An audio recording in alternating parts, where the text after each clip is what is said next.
Hello food lovers, welcome to our channel. నేను మీ రాణి Eramsetti.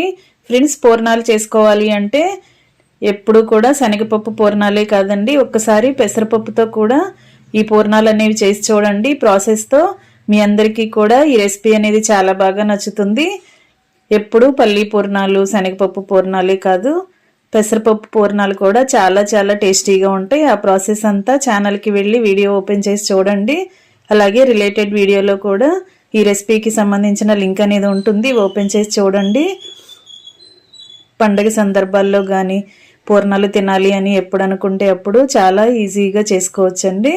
Process అంతా ఛానల్కి వెళ్ళి చూడండి. అలాగే ఛానల్ని ఫస్ట్ టైం వాచ్ చేసిన వారు సబ్స్క్రైబ్ చేసుకుని పక్కనే ఉన్న బెల్ బటన్ క్లిక్ చేయండి. నేను పెట్టబోయే రెసిపీస్ అన్ని డైలీ మీ ఫోన్కి నోటిఫికేషన్కి వస్తాయి, ఓపెన్ చేసి చూడండి. ఛానల్ని సబ్స్క్రైబ్ చేసుకుని పక్కనే ఉన్న బెల్ బటన్ క్లిక్ చేయండి. మరొక రెసిపీతో మళ్ళీ కలుద్దాం. Thanks for watching.